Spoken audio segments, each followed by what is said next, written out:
Have you found yourself saying, I can only sleep if insert your condition? If so, you'll be surprised to know that there are countless of people on this planet who are saying, I can only sleep if the opposite of your condition. In this episode, we're going to take a look at several condition pairs, one of which we think are required for us to sleep, and we'll see that that is actually not true. And this will lead us to discover the one true condition needed for peaceful sleep, which is nothing in particular. Hi, I'm Daniel. I'm a sleep physician turned sleep coach, and I'm so happy you're here for this episode of Insomnia Insight. I will share some thoughts that I've actually pondered, like they've been on my mind for a long time, but they only like crystallized very recently into this teaching that we have here, which I'm going to call the one condition. Because it is very common to have the idea that we are in a place where one particular condition is required for us to sleep well. Without this condition being met, we will not sleep well, have a choppy night, or maybe not have a sleepless night even. And thinking so can keep us in a struggle, because we can think something is wrong with us, other people don't have this required condition, and it can keep us thinking we have a broken sleep system, or that something is off, which keeps us in a struggle. So I hope this will be really eye-opening. Now, what we're going to do is we're going to look at these condition pairs. And the first one is a very common one, and it is this one. Somebody saying, I can only sleep next to my partner. When I'm at his or her place, or when they're at my place, I sleep fine. But when I'm on my own, I really struggle with sleep. Very common lived experience. Now, can you imagine or see what is the condition pair to this one? The opposite scenario, but one we think is a condition for us to sleep well. You can feel free to take a pause and reflect for a second. But the condition pair to this one is a very, very common one as well. I would say just as common, and it is, I can only sleep when I'm not next to my partner. When I'm home by myself, I sleep just fine. But when I'm at their place or they're coming to me, then I struggle to sleep. Very, very common to have this lived experience of, I can only sleep next to my partner, and I can only sleep when I'm not next to my partner. Let's take a look at another one. I can only sleep if it's quiet. Very common one. Any noise is disruptive, disturbing, and keeps you from sleeping well. What is the condition pair to this one? Well, it is, I can only sleep if there is some noise. If it's quiet, I can't sleep. I need some form of noise so that I can sleep. Very common. Again, very common to have the experience of, I can only sleep if it's quiet, and I can only sleep if there is noise. Now let's do two more. One of them is, I can only sleep in my own bed. As long as I'm in my own bed at home, I'm fine. But there's a condition here that is the opposite of that, this one, which is, I can only sleep elsewhere.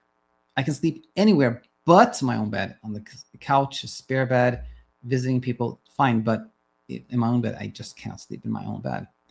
And finally, this one just came to me just before I started recording. I can only sleep if I nap early in the evening. If I just take a little cat nap, I just drift off, then I sleep fine. And this is has a condition pair, which is, I can only sleep if I keep myself away from napping in the evening. If I just have a little note, if I just nod off for a second, then I'm up the whole night, just can't sleep. These are very common lived experiences. So they're true. Like there's not like, these are truly lived experiences. You may have truly experienced that if your partner is not next to you, you have a choppy night. So why do we have these lived experiences? Why do we have this appearance that there truly is a condition that is required for us to sleep? And you know, the reason why we want to explore this is that it's so paradoxical, right? Because it can't be both. It can't be that it is true that we need a partner, and it's true that we don't need a partner. These are juxtaposed. They're opposites. They can't both be true. If we're trying to explain them both being true, we would have to come up with something very elaborate, like, oh, some people need to sleep next to a partner, and some people need to sleep alone, kind of dividing the world in halves or in like different segments like that. Or some people need noise to sleep, some people don't need noise to sleep. But that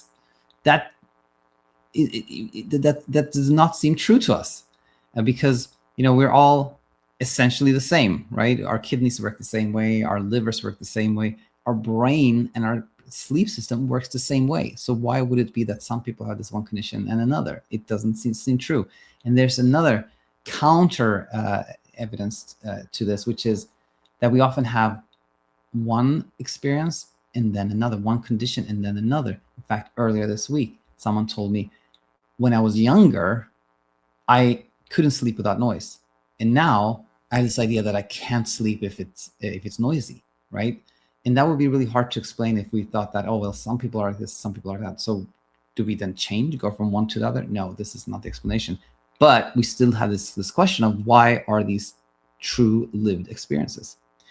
Well, the answer is the following, that if you, for example, have had this condition that we had this experience that I can only sleep if I'm next to my partner, then know this: it is actually not your partner next to you that makes you sleep. It's not the fact that you're next to your partner that makes you sleep. Rather, it is thinking the condition is met and now nothing is needed for me to sleep. And that's the magic. Now nothing is needed for me to sleep is the magic. It's not the fact that your partner's there. It's just the thinking, now nothing is needed for sleep, because that puts us in an effortless state of mind. And when we're no longer trying to sleep, sleep happens on its own. Similarly, it's not the absence of our partner that makes us sleep. Rather, it is thinking the condition is met. Now I don't have to do anything. It's the now I don't have to do anything to sleep. Peaceful sleep always comes from not trying to achieve it. It happens on its own. And that is it. The one condition needed for peaceful sleep, restful sleep, easy sleep, is the absence of thinking that we need anything for sleep to happen. And I hope that these condition pairs have truly illustrated this for you, so that you can arrive where you want to be, which is a place of peaceful sleep and peace of mind. Let me know what you thought in the comment section, as always, and I look forward to seeing you in the next one. Bye for now. Hi, it's me, Daniel, and I hope you found the video you just watched really valuable. Now, I know how frustrating insomnia can be, especially if you are a high achiever, highly organized, a doer, a type A person who has figured out everything in life apart from sleep. Now, here's the thing. Although the wonderful traits you have can lead you to struggle with sleep, there are also the traits that can set you free. All you need to see how may be some personalized instruction, and you can get that in our Insomnia Immunity program. If you think it is time to set yourself free, to find peaceful sleep, to feel connected with the world again, and have color return to your life, then head over to thesleepcoachschool.com and join the Insomnia Immunity program. And we can't wait to see you on the other side.